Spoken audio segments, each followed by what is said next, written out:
Discover the latest health tips, expert advice, and inspiring stories. This is the Health Channel Podcast. Your journey to better health starts now.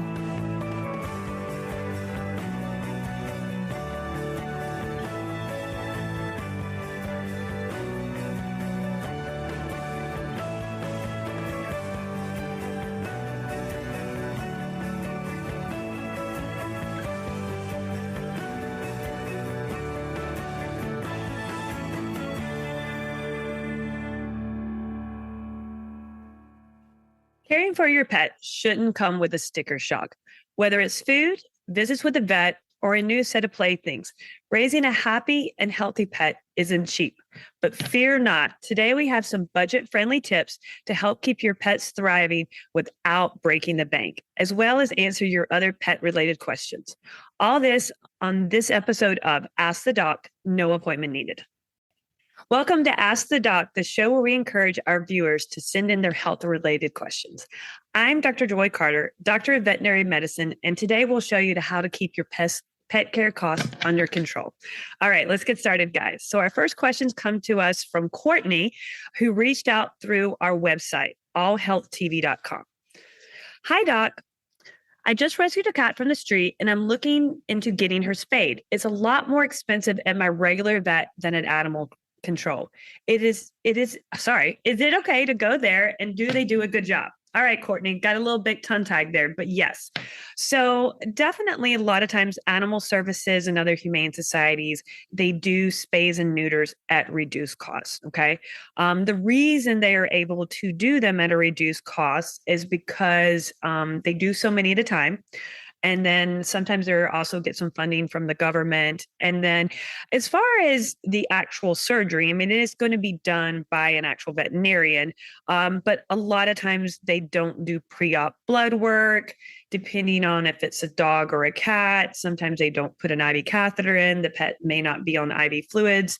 You know, there's other things that they kind of skip that can cut down on their costs. Now, it does not mean that they can't do a good job. I typically tell people if they do have, a tight budget, and they do still want to get their pet spayed or neutered and they can't afford it, say at their regular veterinary office, then certainly animal services is, going to be their best option. There are some other programs. I don't know if they're still active, but there used to be a program in South Florida called the SNP program.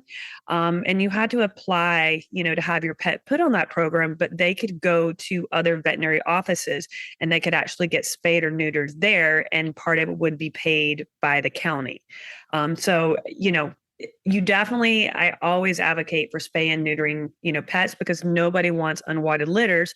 And the last thing you need to have is a bunch of puppies or kittens around when you're on a tight budget. So definitely there is nothing wrong with going to animal services. I would say the majority of animals that get spayed or neutered there do perfectly fine. I have done a lot of relief work with a lot of rescue organizations that do affordable spays and neuters.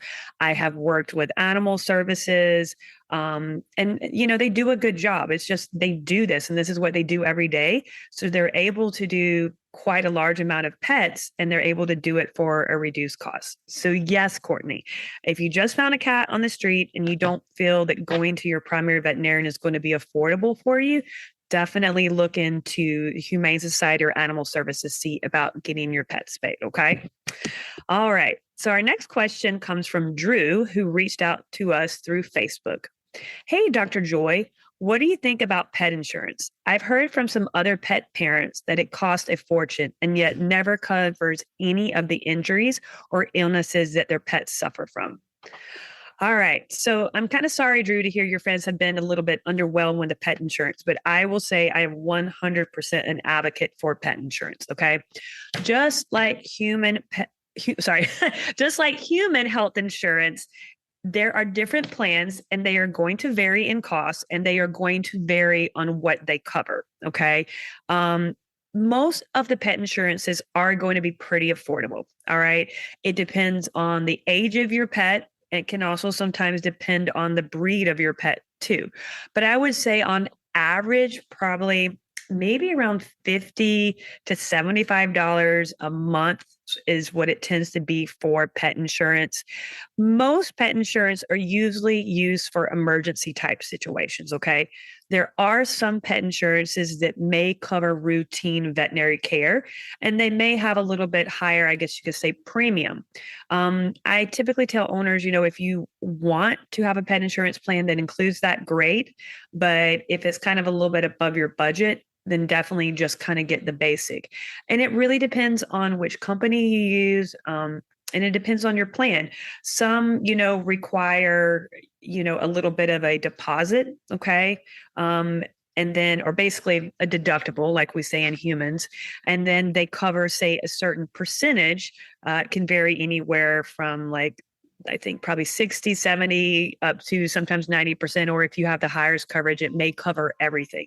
And I will say this, pet care, is costing a lot more money and it's a lot more expensive. And I've been working, in the ER business for close to 15 years now. And I've seen how expensive it can get.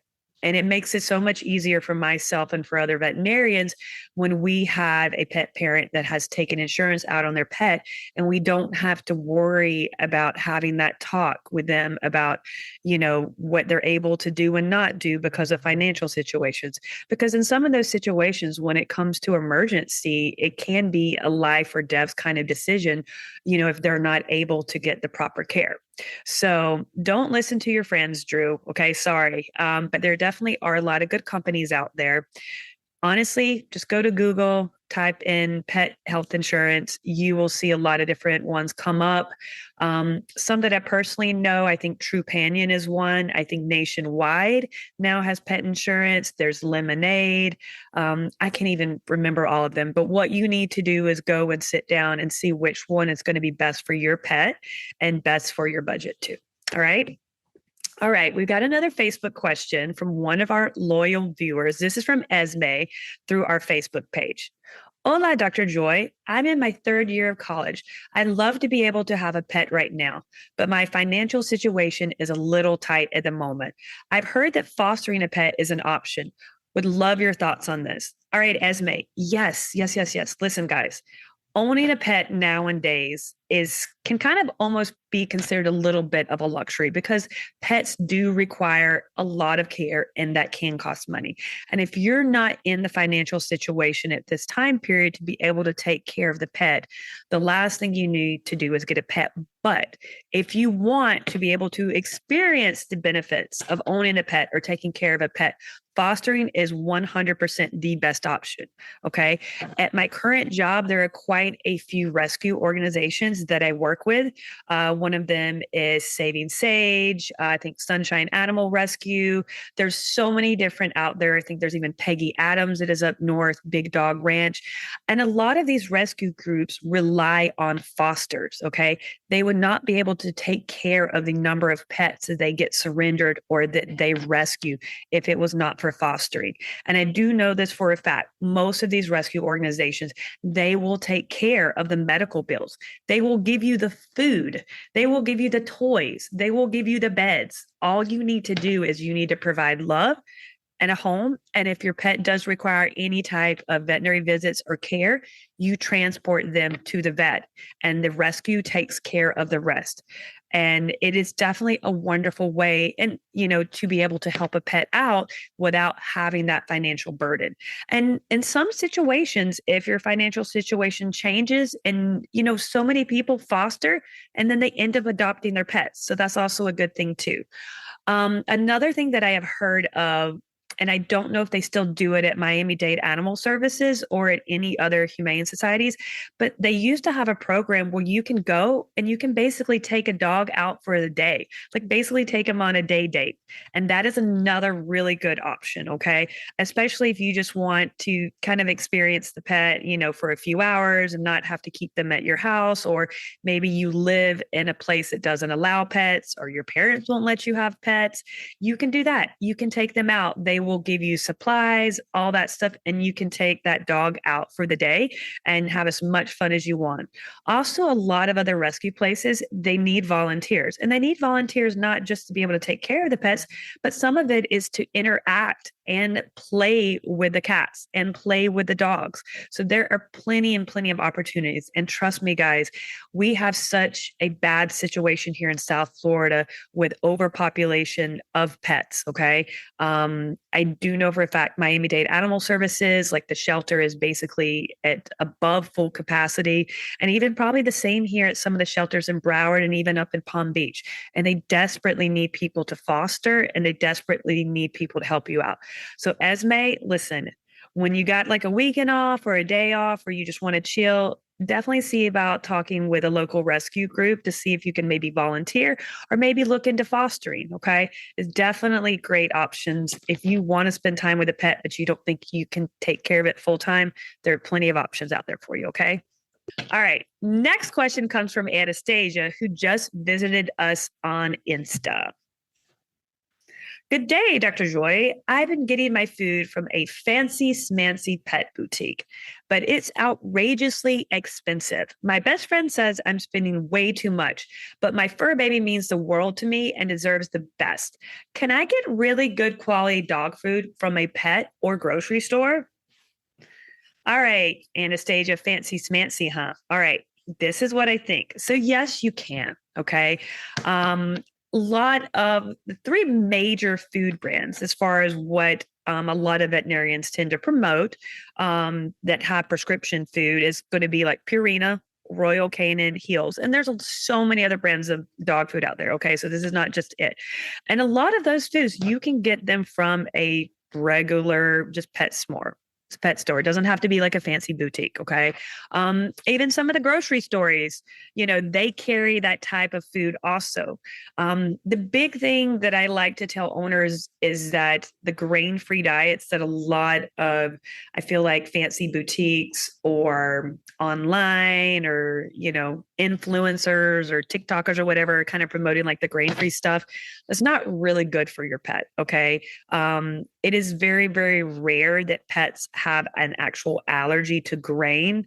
And actually, we've been having some pets, and I think I've talked about this in another episode, that are starting to develop heart disease. Okay. You just want to make sure that it is a good quality dog or cat food. Okay. Nothing against some of these other lower cost brands. There's nothing wrong with them per se. But you don't want to break the bank. And just because you go to a fancy boutique and they tell you, oh, there's no fillers, there's no artificial colors, there's no grain, there's no this and that, there's no byproducts, it does not mean that their food is more healthier than any other brand.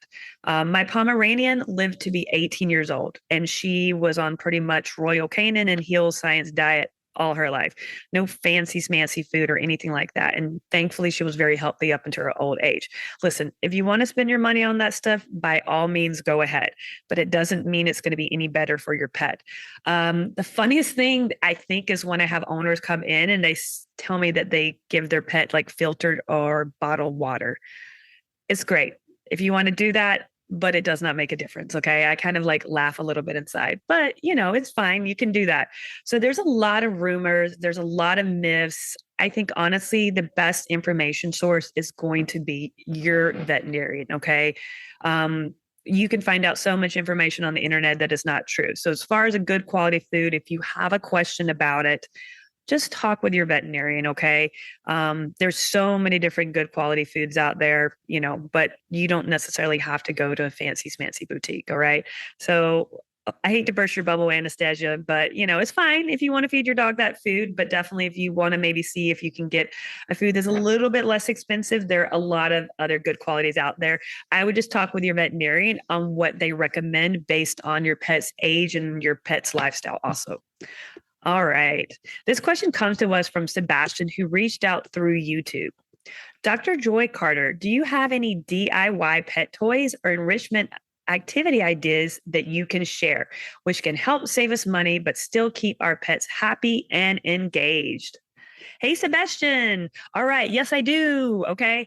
So actually, I think I was on like Pinterest or something this morning and was looking at some DIY stuff, and I saw some stuff for actually pet toys. All right. There's tons of ideas out here, but here are a couple of them that I saw that I thought were really cool. All right. So a lot of them are just going to require like a t-shirt All right. So definitely everybody's got old t-shirts, pants, sweatpants, whatever out there. One thing is you can basically take a plastic water bottle that is empty and you can kind of wrap it up in a t-shirt. That I mean, it's a great toy for dogs. I don't know if it's great for the owners per se because it tends to be very noisy, but dogs love chewing on plastic water bottles. And definitely one way to keep them from chewing it into small bits and swallowing the plastic is going to be to put some type of fabric thing over it. I've also seen people make kind of rope chew toys out of like strands of fabric. That's another thing that you can do.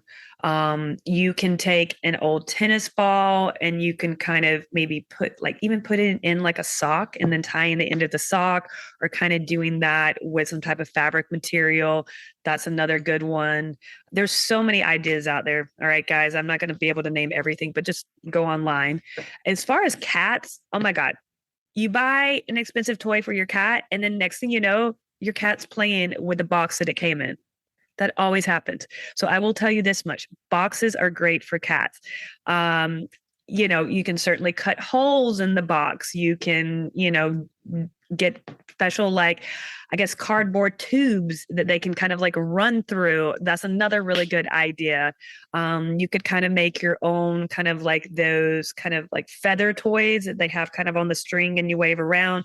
You could do that with kind of knickknack objects in your house. Cats love to play with that. So trust me, there are ways to make your own toys for your pets. And thankfully with, advancements in the internet and everything like that, you're able to look anything and everything up. All right. So hopefully these are some ideas that kind of helped you out a little bit at least. All right. All right. So we got another question from our website, allhealthtv.com. You should really go check it out when you get a chance because it's a choke full of great information. And this question comes to us from Julius. Hey, Dr. Joy, we got a new Cavalier King Charles Spaniel puppy for the kids. So our question to you is, what are some preventative care steps we can take to help save us money on pet care in the long term? All right, Julius, thank you for asking that. All right, here's a couple of here's a couple of kind of bullet points that talk about preventative pet care on a budget really quick. So the first thing I would say is going to be regular checkups, okay? Typically with pets, you want to have a checkup at least once a year, once they get older. Now, depending on if they have some type of medical condition or if they're taking specific medications, that you may need to do it more frequently. And that's something that your veterinarian will talk about. Vaccines are very important, okay? There is a reason why we vaccinate pets, all right? It is to prevent a lot of deadly diseases, all right? So definitely getting your pet regularly vaccinated a lot of times can keep them more healthy because things like parvovirus, distemper, things like that, especially we see in dogs, panleukopenia in cats, like those are diseases that can be deadly. And so if your pet is not protected, then they certainly can acquire those diseases. And then unfortunately, can require very intensive care. Definitely flea and tick prevention, guys. I know a lot of people like to be like, well, my dog stays inside and it never goes outside. I mean, maybe there are some dogs that stay inside 100%, but your dog usually goes outside, even if it's for a short time period to use the bathroom, or maybe you take it outside to, go to the grocery store with it. Okay. So they're not completely isolated. And then also too, you can bring things in from the environment. You can bring ticks, you can bring fleas in on your clothing, on your shoes, things like that. All right. What happens is when I see pets with problems with fleas and ticks, that's when it costs money. Okay. And a lot of pets can sometimes have a very severe reaction to fleas. There are a lot of pretty nasty and sometimes can be deadly tick-borne diseases and some diseases that can come from fleas that can affect dogs and cats. So definitely having them on flea and tick prevention year round, and heartworm prevention, guys. That's another one. Get your pets on heartworm prevention. It is so expensive to treat your pet for heartworm. On average, at the place that I work, it is a low-cost hospital. It's anywhere from $1,000 to $1,600, and it can be double that at other hospitals. It only costs maybe heartworm prevention anywhere from $10 to $20 a month, okay, just for that. So it is a lot easier to prevent than it is to treat. All right.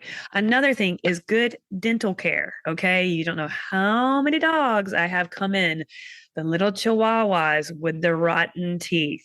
And it gets to a point, unfortunately, when their teeth are so bad that they're having other health problems because of it. And we have no choice but to do a dental and then, extract a lot of teeth. And that can be expensive.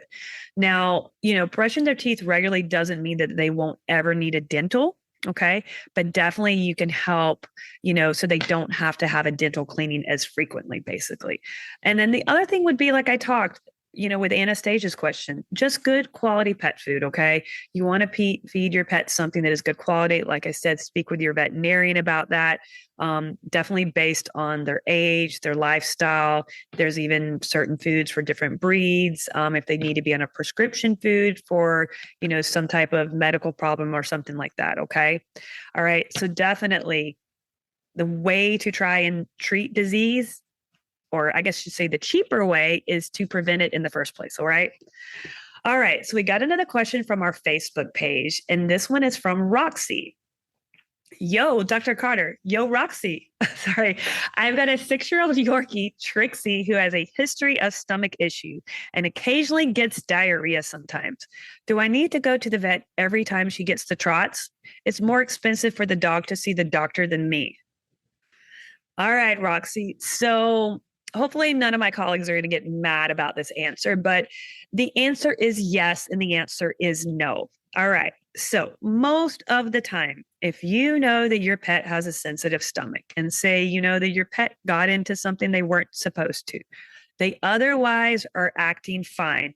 They're eating, they're drinking, they're active, they're alert, they're not vomiting, and they're just having some diarrhea or some loose stool. I would say it is okay to maybe wait a little bit of time period to see if it doesn't go away. All right. Things you can do to try and help them out at your home would be definitely doing kind of a bland diet. That can include like chicken, rice, cottage cheese. I've even seen people do like ground turkey, things like that, to try and see if that will help.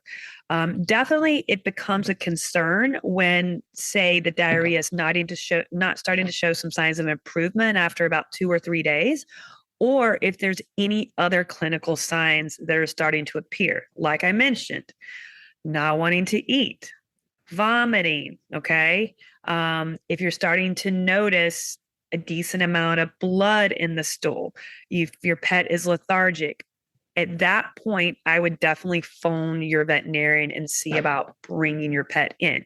Now, depending on your relationship with your vet, if you are definitely a very good client that comes very frequently, and your vet has a very good relationship with you, you may be able to call your vet and say, "Hey, listen, doc, my Yorkie's got some diarrhea again.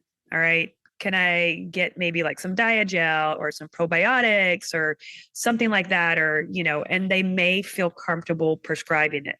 Now, not every veterinarian will do that. Okay. So I don't want you guys to get mad if your vet required you to have a visit, or, and that is just their personal preference. Okay.